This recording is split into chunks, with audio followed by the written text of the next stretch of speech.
ചെറിയൊരു സീനുണ്ട് ഗൈസ്. ഞാൻ ഒരാളെ ഇപ്പൊ VC കൊണ്ടുവരാം. പുള്ളി എത്ര രൂപ ഇൻവെസ്റ്റ് ചെയ്തിട്ടുണ്ടാവും ബ്രോ ഈ സെർവറിൽ? പുള്ളി ഒരു 1 lakh അടുപ്പിച്ച് പുള്ളി ഇൻവെസ്റ്റ് ചെയ്തിട്ടുണ്ടെന്നാണ് അന്ന് നമ്മുടെ അടുത്ത് പറഞ്ഞത്. ബ്രോ ഈ ഒരു ചാറ്റിൽ നിന്ന് കിട്ടുന്ന പൈസ കൊടുത്താലും ചിലപ്പോൾ ഒരു കേസും കാര്യങ്ങളും വേണ്ടെന്ന് വെച്ചിട്ട് പോകും. പിന്നീട് ഈ സെർവറിൽ ഇപ്പൊ അഡ്മിൻസിന് അല്ലെങ്കിൽ ആ നിൽക്കുന്നവർക്ക് അതൊരു സേഫ് സോൺ ആയിട്ട് മാറും. ഇവിടെ ഇപ്പോഴും പറയുമോ നമുക്ക് ഇഷ്യൂസ് ഉള്ളതല്ല, പുള്ളിക്കാരനെ സഹായിക്കണമെന്ന് എനിക്ക് മനസ്സിലായി നിങ്ങൾ പറഞ്ഞു വരുന്നതെന്ന് പറഞ്ഞാൽ നമ്മൾ ഈ പൈസ കൊടുത്തു കഴിഞ്ഞാൽ പുള്ളി ഇൻവെസ്റ്റ് ചെയ്തിരിക്കുന്ന പൈസ പുള്ളിക്ക് തിരിച്ചു കിട്ടേണ്ട സാധനമാണ്. നമ്മൾ കൊടുത്തു എന്ന് പറഞ്ഞാൽ അവര് തിരിച്ചു കൊടുക്കാതിരിക്കരുത്. അതല്ലേ നിങ്ങൾ ഉദ്ദേശിക്കുന്നത്? അതാ ഉദ്ദേശിക്കുന്നത്.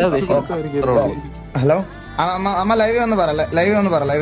ആ കുട്ടി കുടുംബത്തിനൊരു ബാധ്യത വരുത്തി വെച്ചു, ഗെയിം കളിച്ച് അവനത് കളഞ്ഞു എന്ന് ഇപ്പൊ ഏതൊരു അച്ഛനും അമ്മയും പറയും. ഈ കുടുംബത്തിന് ചെലവാക്കേണ്ട പൈസ അവൻ ഗെയിം കളിച്ചു കളഞ്ഞു എന്നൊരു ചീത്തപ്പേര് ആ ആത്മാവിനെങ്കിലും വരരുത് എന്ന് വിചാരിച്ചിട്ടാണ് ഞാനത് പറഞ്ഞപ്പോ അപ്പൊ തന്നെ എന്നോട് ഇങ്ങോട്ടാണ് വാസു പറഞ്ഞത്, അമ്മ നമുക്ക് ഇങ്ങനെ ഒരു കാര്യം ഞാൻ ഉണ്ട്, അത് വേണമെങ്കിൽ ഞാൻ ചെയ്യാം. എനിക്കത് ഭയങ്കര സന്തോഷം തോന്നി. കാരണം നമ്മുടെ കൂടെ നിൽക്കുന്ന ഒരു കുട്ടിക്ക് ആ പറഞ്ഞ വിത്തിൻ സെക്കൻഡിൽ ഞാനത് ചെയ്യാം അമ്മേ എന്ന് പറഞ്ഞിട്ടുണ്ടെങ്കിൽ അത്രയും നന്മ മനസ്സിലുണ്ടായിട്ടാണ്.